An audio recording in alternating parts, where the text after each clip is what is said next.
নমস্কার। গল্প চিরন্তনীতে আমার সকল শ্রোতা বন্ধুকে স্বাগত জানাই।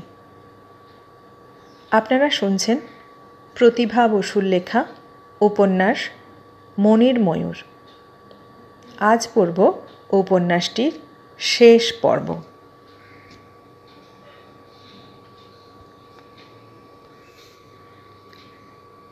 বিয়েকে বিলম্বিত করার মতো কেউ ছিল না সেখানে।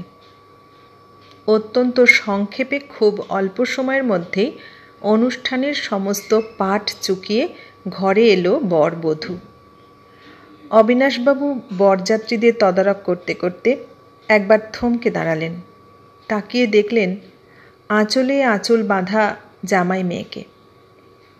অনুসূয়ার মা ঘরে ঘরে গিয়ে স্বনির্বন্ধ হয়ে ডেকে নিয়ে এলেন সকলকে। একটু মিষ্টিমুখ না করালে কি চলে? বাড়ি না হয় আলাদা, মাথার উপরকার চালটা তো একই। এলো সবাই। মায়েরা তাদের ঘুমন্ত বাচ্চাদের পর্যন্ত তুলে আনলো। এমন সুদিন আর কবে হবে? কবে ওরা আবার পেট ভরে খেতে পাবে অমন সব লোভনীয় সুখাদ্য? মিষ্টির গন্ধে মাংসের গন্ধে মম করছে আজ সারা বাড়ি। শুধু বাচ্চাদেরই কি মুচড়ে মুচড়ে উঠছে পেট? কেবল কি লুব্ধ কুকুর বেড়ালি ঘুরঘুর করেছে বাড়ির আনাচে কানাচে? যাদের এবেলা জোটে তো ও বেলা ঢোকে ঢোকে জল খেয়ে নিবারণ করতে হয় পেটের আগুন, তাদের মনও কি একটু কেমন কেমন করেনি? হাসিতে খুশিতে আহ্লাদে আমোদে সকলের সুখ এক সুখ হয়ে গেল মুহূর্তে। সারা বাড়ি এক বাড়ি হলো।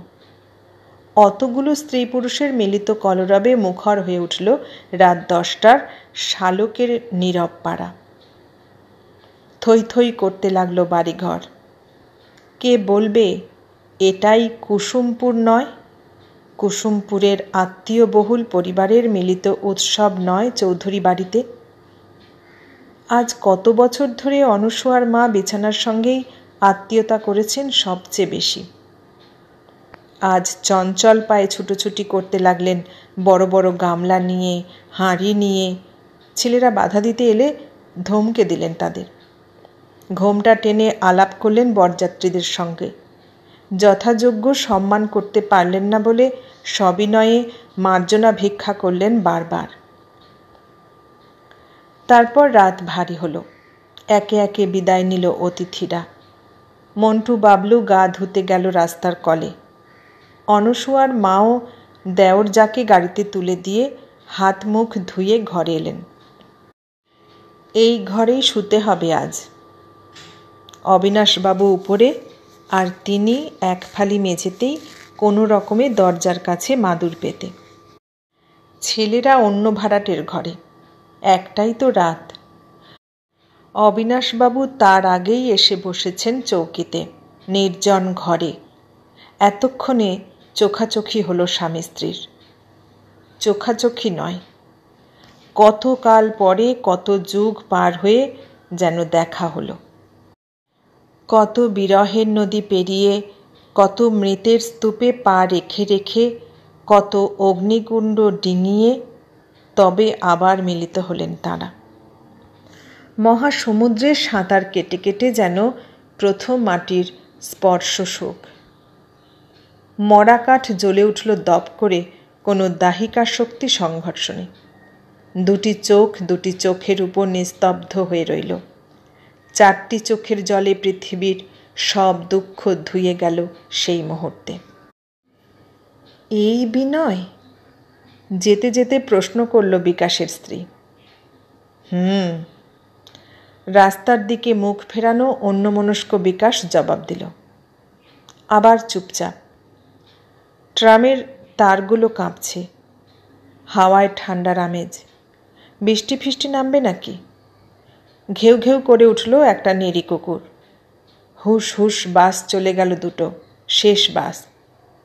ইস, কি ভিড়! ভাগ্যিস এত রাত্রিরে আবার বাসের জন্যে ট্রামের জন্যে হাপিত্তেশ করতে হয়নি। গাড়িটা চমৎকার।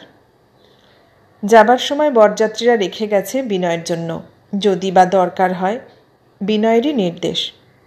দরকার অবশ্যই তাঁর আজ হবে না এই রাত্রে, কিন্তু অনসূয়াদের তো কাজে লাগতে পারে। তাঁর কাজ আর অনসূয়ার কাজ দুটো তো আজ একই কাজ। অনেক দুঃখ পেয়েছে মেয়েটা, আহা সুখী হোক। অনেক পরে স্বনিঃশ্বাসে বলে উঠলেন অনসূয়ার কাকিমা। সুখী হোক। হঠাৎ অন্তরের কোনো গভীর তলা থেকে বিকাশের মনেও আজ উঠে এলো এই কথাটি। কেন এলো কি জানি। গ্র্যান্ড ট্রাঙ্ক রোডের দূর দূর লম্বা রাস্তাটার দিকে তাকিয়ে মনটা কেন জানি ভারী হয়ে উঠল। ছোট্ট এক মুঠো সিল্কের মতো নরম শান্ত স্ত্রীর দিকে তাকালো সে ভালো করে।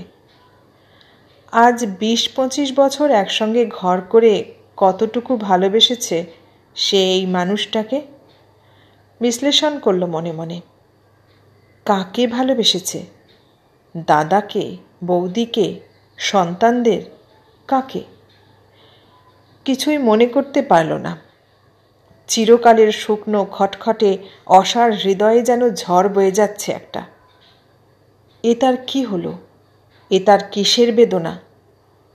বিনয়কেই বারে বারে মনে পড়ল, আর মনে হলো সব কিছুরই সীমা আছে, কেবল ওর ভালোবাসারই কোনো সীমা নেই।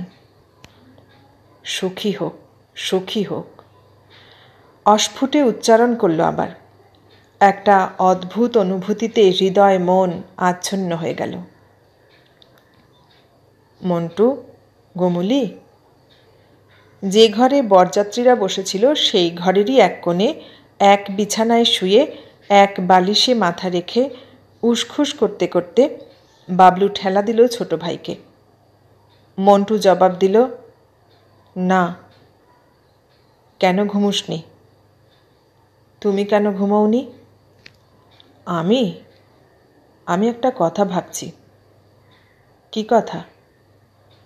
না থাক, তোকে আর সেসব বলা যায় না। একটু চুপ করে থেকে মন্টু বলল, যায় না বুঝি? না। আমিও একটা কথা ভাবছি। কি কথা রে? তুমি যা ভাবছ। তাহলে তুই জানিস? কি জানি? সেসব ঘটনা। কেন জানবো না? তবে চিনতে পেরেছিস? চিনতে আবার পারবো কেমন করে? বুঝতে পেরেছি। ওই একই কথা। একটু চুপচাপ। কি সুন্দর না? হ্যাঁ। ভালো খুব না? হ্যাঁ। অনেক আগে যখন আমি জানতে পেরেছিলাম এইসব কথা, তখন মনে মনে কি প্রতিজ্ঞা করেছিলাম জানিস? কি? বড় হয়েই তাকে খুঁজে বার করব। আমি জানতাম তার কোনো দোষ ছিল না, সব দোষ কাকার। কি হয়েছে তোর? ভালো করে কথা বলছিস না কেন? ভাইয়ের উদাসীনতা এতক্ষণে লক্ষ্য করল বাবলু।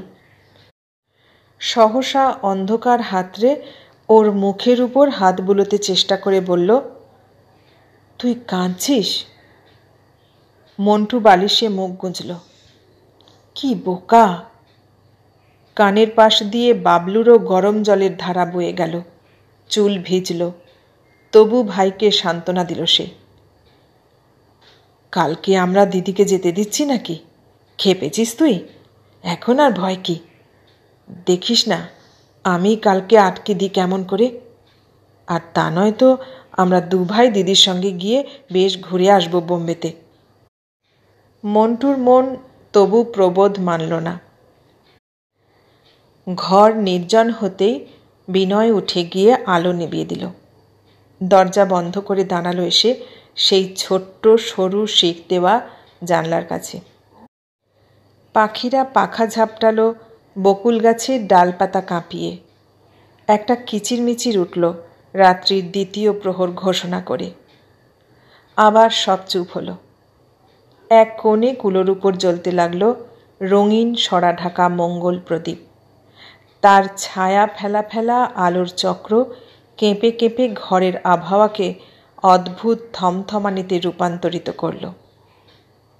এই ঘর, এই বাড়ি, এই বস্তিতে বাস করছে অনসূয়া? কি আশ্চর্য! রূপকথা কি এর চেয়েও আজগুবি? জিনিসে ঠাসা ওই এক ফোঁটা দমবন্ধ টিনের ঘরের গরমে রীতিমতো কষ্ট হচ্ছিল বিনয়ের। চুপচাপ আকাশের দিকে তাকিয়ে অনেকক্ষণ পর্যন্ত একটার পর একটা সিগারেট ধরালো, একটার পর একটা ছুঁড়ে ফেলে দিল রাস্তায়। এ রাস্তায় ট্রাম নেই, বাস নেই, মোটর নেই, শুধু রিকশার টুংটাং। রাত্রি সহজেই স্তব্ধ হয়ে আসে এই গলিতে। অনসূয়া বোবা চোখে নিজের পায়ের পাতার বুড়ো আঙুলের দিকেই দৃষ্টি নিবদ্ধ করে বসে রইল চুপচাপ। তারপর কি ভেবে একসময় পা মুড়ে আঁচলে মুখ ঢেকে বিছানার এইটুকু কোণ জুড়ে শুয়ে পড়ল। বিনয় এলো তার অনেক পরে। হাত থেকে ঘড়িটা খুলে কোথায় রাখবে ভাবতে না পেরে কুলোর উপরই রেখে দিল। খসখসে সিল্কের পাঞ্জাবিটা লটকে দিল আলনার ব্র্যাকেটে। অনসূয়ার মাথার কাছে এসে দাঁড়ালো একটু। খানিকক্ষণ যেন নিঃশ্বাস পড়ল না তার। একটু সময়ের জন্য অন্য কোনো একদিনের এমনই আবছা আলো ফেলা ঘরের এই রকমই একটি যুগল সজ্জার স্মৃতি ঠিক এই রকমই একটা মৃদু মধুর সৌরভে যেন তাকে আচ্ছন্ন করল। স্পষ্ট অনুভব করল এই রাতটি আবার সে ফিরে পেতে চেয়েছিল জীবনে। এই রাতটির সাধনাতেই এত দিনেও সে অকৃতদার। সহসা সেই 24 বছরের হৃৎপিণ্ডটা 40 বছরের প্রৌঢ় বুকের মধ্যে ধকধক করে উঠল। অত্যন্ত আস্তে, অতি সন্তর্পণে একখানা হাত সে অনসূয়ার ঘোমটা ঢাকা মাথায় ছুঁয়ে মৃদু গলায় ডাকল, ঘুমিয়েছ? সচকিত হয়ে উঠে বসল অনসূয়া। যেন ভয় পেয়েছে, যেন না জেনে সাপের মাথায় পা দিয়ে ফেলেছে, এমনই সতর্ক দ্রুত ভঙ্গিতে সরে গেল সে তক্তপোষের পায়ের কাছে।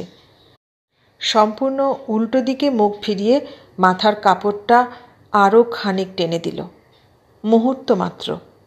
পরক্ষণেই সংযত হয়ে পরিষ্কার গলায় বলল, না। ঝোলানো পাঞ্জাবিটার ছায়া পড়েছে দেয়ালে, ভুতুরে ছায়া। মস্ত শরীরে স্কন্ধ কাটা গোল মাথা, মস্ত মস্ত ঝোলানো দুটো লম্বা হাতের কঙ্কাল। অনসূয়ার চোখ সেখানেই স্থির হল। লালে সোনালিতে ঝিলমিল জালের মতো পাতলা সস্তা ক্রেপ বেনারসির স্বচ্ছ আবরণের ভিতর দিয়ে প্রদীপের ঝাপসা অস্পষ্ট আলোয় তার নমনীয় ঘাড়, রূপোর কাঁটা গোঁজা মস্ত খোঁপা, আর শ্বেত পাথরের মতো সাদা দুটি কান, আর কানের পাশের এক ছিটে মুখের আভাস চোখ রেখে বিনয় বলল, আমার উপর কি রাগ করে আছো তুমি? রাগ? ছি। তবে? তবে কি ভেবে পেল না অনসূয়া। আর রাগই বা সে করবে কেন? কার উপরে? এই দয়ার্দ্র চিত্ত ভদ্রলোকটির উপরে কি রাগের কোনো প্রশ্ন ওঠে? তবে কি তার ব্যবহার ভালো হচ্ছে না? আপনার কত দয়া! কৃতজ্ঞ চিত্ত অনুগত জনের গলা ফুটে উঠল তার কথায়। নড়ে চড়ে বসল একটু, কিন্তু চোখ আটকে রইল সেই দেয়ালে। একটু একটু কাঁপছে সেই ছায়া, একটু একটু হাত নাড়ছে। প্রদীপের শীষ একবার বাড়ছে, একবার কমছে। বাইরে হাওয়া দিল জোরে। দয়া? দয়া বলছো কেন? আমি কি দয়া করতে এসেছি তোমাকে? তা নয় তো কি? আমি কি দয়ার পাত্র ছাড়া আর কিছু? দয়া নয়, দয়া নয়। তাকিয়ে দেখো তুমি, তুমি মুখ ফিরিয়ে দেখো আমার মুখে কেবল দয়াই লেখা আছে কিনা। অনসূয়া। প্রায় ফিসফিসিয়ে ডেকে উঠল বিনয়। অনসূয়া থমকে গেল। বুকের মধ্যে রক্ত যেন ছলাৎ করে উঠল সেই ডাক শুনে। সঙ্গে সঙ্গে সমস্ত ইন্দ্রিয় একাগ্র হয়ে উঠল আবার ডাকটির জন্য। সব পুরুষের গলায় কি তবে একরকম, নাকি তারই মনের বিকার? এত নির্যাতনের পরেও এই বিকার তাকে ছাড়ল না, ছাড়াতে পারল না সে। নয়তো সুদীর্ঘ 16 বছরের পলিমাটি ভেদ করে আবার তার বোবা শ্রবণ হঠাৎ এমন ব্যাকুল হয়ে উঠল কেন? কেন এমন অধীর হলো? আজকের দিনে, যেদিন তার জীবনের এমন একটা চরম শুভ দিন, এই শুভ দিনটিতে আজ আবার কেন মন অবাধ্য হয়ে ওঠে বারে বারে?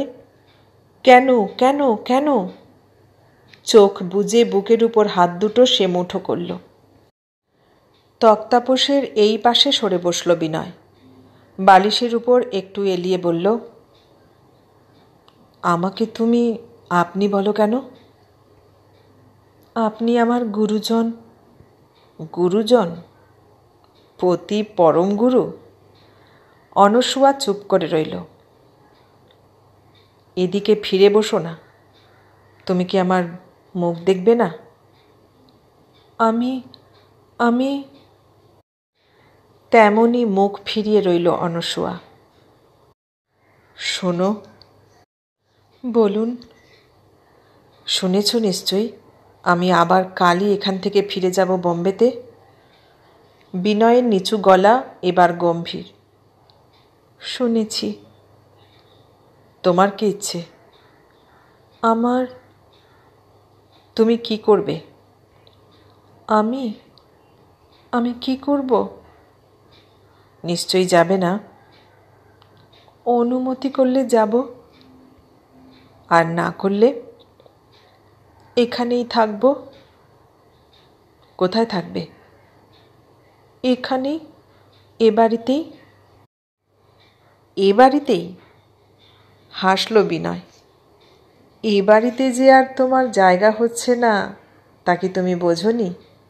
নইলে নাম জানে না, ধাম জানে না এমন একটা প্রবাসীর হাতে কোনো মানুষ তার মেয়েকে সমর্পণ করে? ঠিকই তো, এর আর জবাব কি? তবে অবশ্যই একটা কাজ করতে পারো। বিনয়ের গলায় দস্তুর মতো রাগের আভাস। এখানে আমি যে বাড়িটা ভাড়া নিয়েছি সেটা রেখে যেতে পারি তোমার জন্যে।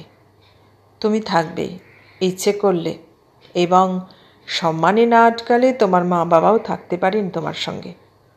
আর না থাকলে অন্য লোকজন রেখে সব ব্যবস্থা করে যাব। অনসূয়া ভেবে উঠতে পারল না স্বামীকে তার কী জবাব দেওয়া উচিত। কেমন করে তার স্বামিত্বের অধিকারে আত্মসমর্পণ করা উচিত। কেন কেন পারে না? কেন পারছে না? কি সেই বাধা? কোন অদৃশ্য শক্তি তাকে এমন করে আষ্টে পৃষ্ঠে বেঁধে রেখেছে? মানুষটি ভদ্র, আরও ভদ্র তার উচ্চারণ, তার কণ্ঠস্বর, আর আর তার কথা বলবার বিশেষ ভঙ্গিটি। কান উৎকর্ণ হয়ে শোনে। শুনতে শুনতে কেবল ভুল হয়, কেবল মন কেমন করে। অস্থির হয়ে উঠল সে। তার বুক পিঠ বেয়ে ঘাম নামল পিঁপড়ের ষাঁড়ের মতো। বিন্দু বিন্দু ঘামে কপালের চন্দন মুছে গেল। সে কি চেয়েছিল? এই তো, শুধু তো এই, যে কোনো একজন মানুষকে অবলম্বন করে এ জীবন থেকে মুক্তি পেতে। এই তো সে চেয়েছিল। এই তো ছিল তার দিনরাত্রির প্রার্থনা। কিন্তু ঈশ্বর যেদিন পূর্ণ করলেন সেই প্রার্থনা, সেদিন কেন এমন হলো মন? কেন এমন হলো? শক্তি দাও প্রভু, মনে শক্তি দাও। আমি আপনার সঙ্গেই যাব। হঠাৎ যেন মৃত্যুর পরপার থেকে কথা বলে উঠল অনসূয়া। এত দয়া নাই বা করলে? আধখানা ফেরানো পিঠের উপর বিদ্রূপ ছুঁড়ে মারল বিনয়। দয়াময়ী? বুক কেঁপে উঠল অনসূয়ার। আমাকে ক্ষমা করুন, আমি আপনার রাগের যোগ্য নই। অনসূয়া? কেমন ব্যথিত আর্ত গলায় ডেকে উঠল বিনয়। তুমি এই হয়ে গেছো? তুমি এখনো এত নিষ্ঠুর, এত হৃদয়হীন। কে কে? আর থাকতে পারল না অনসূয়া। মুহূর্তে ঘুরে বসে চোখ তুলে তাকালো সে বিনয়ের মুখের দিকে। চোখ থেকে চোখ সরিয়ে নিয়ে একটু হাসল বিনয়। ভারী গলায় বলল, আবার আমার ভুল হলো অনসূয়া। আমি জানতাম না এতদিনে কতটা নিশ্চিহ্ন হয়ে মুছে গেছি তোমার হৃদয় থেকে। অনসূয়া স্তব্ধ। অস্বাভাবিক নয়, কালের প্রভাব কোনো মানুষই এড়াতে পারে না। বরং আমার ব্যবহারটাই হয়তো অত্যন্ত খাপছাড়া গোছের হয়ে গেল। অনসূয়া চুপ। একটা গুমোট নামল ঘরে। বিনয় উঠে গিয়ে সিগারেট কেসটা নিয়ে এলো সেই ঝোলানো পাঞ্জাবির পকেট থেকে।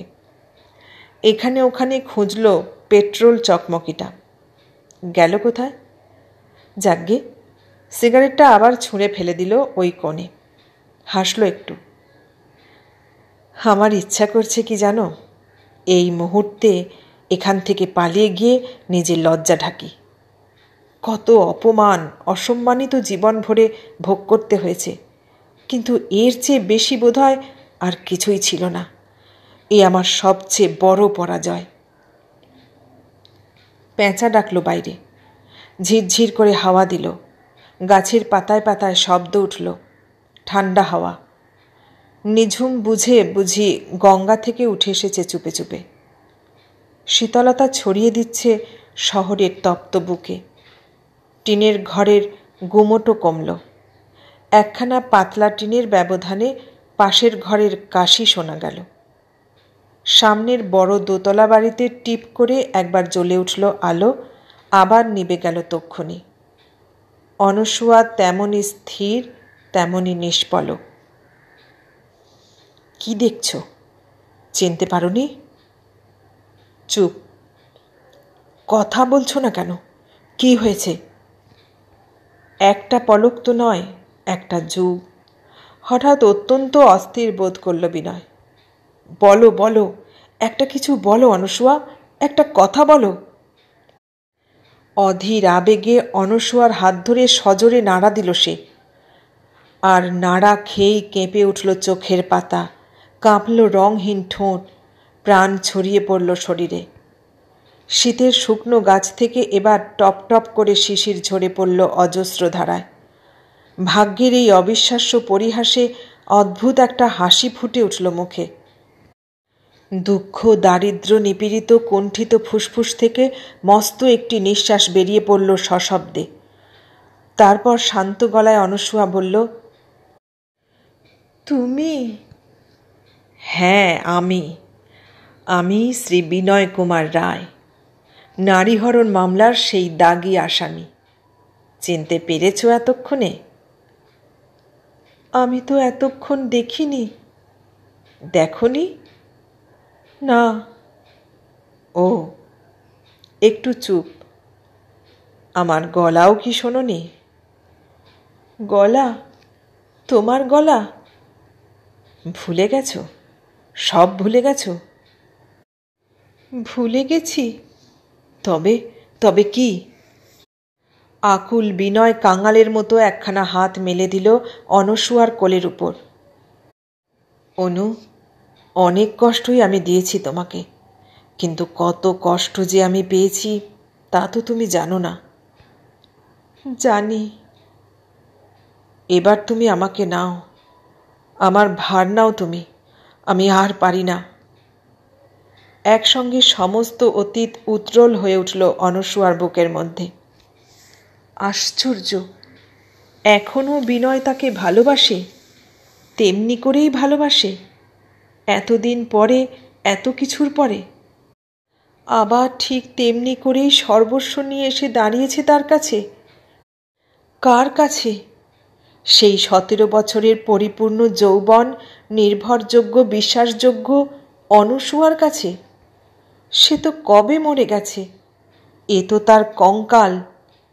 ভুল ভুল বিনয়, ভুল করেছ তুমি।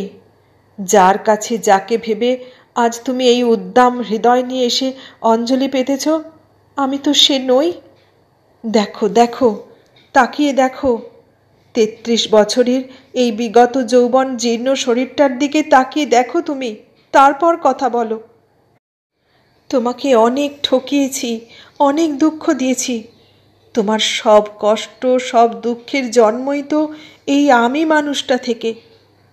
কিন্তু আর না, আর আমি পারি না ঋণী হতে, পারি না, পারি না।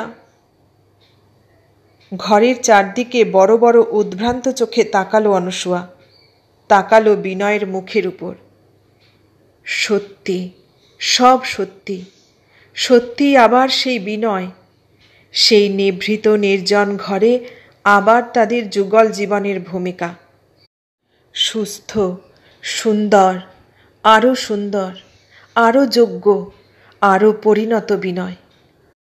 হায় হায়, এ মানুষকে দেবার মতো কি সম্বল আর আজ আছে তার? গুরুজনদের আকাশ ছোঁয়া ঋণ শোধ করতে করতে কি সব ফুরিয়ে যায়নি? সে তো আজ ঠান্ডা, সে আজ মৃত।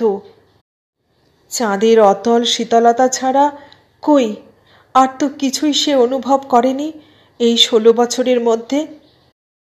একটা নিরন্ধ্র অন্ধকারে কেবল হাবুডুবু খেয়েছে, দুহাতে কেবল প্রাণপণে লগি ঠেলেছে এই দীর্ঘায়ুর সীমাহীন দম আটকানোর কঠিন রাস্তা পার হবার জন্য। কই আশা, কই আলো, কই? এই দীর্ঘ পথ হাঁটতে হাঁটতে কত ফুল ঝরে গেল, কত গন্ধ বিলীন হলো, ক্ষত বিক্ষত হয়ে হয়ে কত রক্ত ঝরল হৃদয় থেকে। ক্ষণিক জীবনের ক্ষণিকতম বসন্ত উজাড় হয়ে গেল এই মৃত্যুর মতো কঠিন হিমশীতল অন্ধকারের পায়ে হামাগুড়ি দিয়ে দিয়ে। তারপর আর বাকি রইল কি? কি রইল আশা করবার, আকাঙ্ক্ষা করবার, উদ্দাম আগ্রহে কুড়িয়ে নেবার? বুকের ভেতর ব্যথা করে উঠল। 16 বছর ধরে একদিনের জন্যেও যাকে ভুলে থাকতে পারেনি, যার কথা ভেবে নিজেকে সে ছিঁড়েছে, খুঁড়েছে, টুকরো টুকরো করে কেটেছে, যার স্মৃতিকে এতটুকু ফিকে হতে দেয়নি, পাছে সেই ভুলের রাস্তা বেয়ে আবার উঠে আসে কোনো সুখ, কোনো শান্তি, কোনো মধুরতা যদি ফিরে আসে জীবনে, সেই মানুষ যখন সত্যি এলো, তখন কেন এমন দেউলে হয়ে গেল তার হৃদয়? 16 বছরের সব দুঃখ জমা করলেও বুঝি আজকের এই দুঃখের তুলনা হয় না।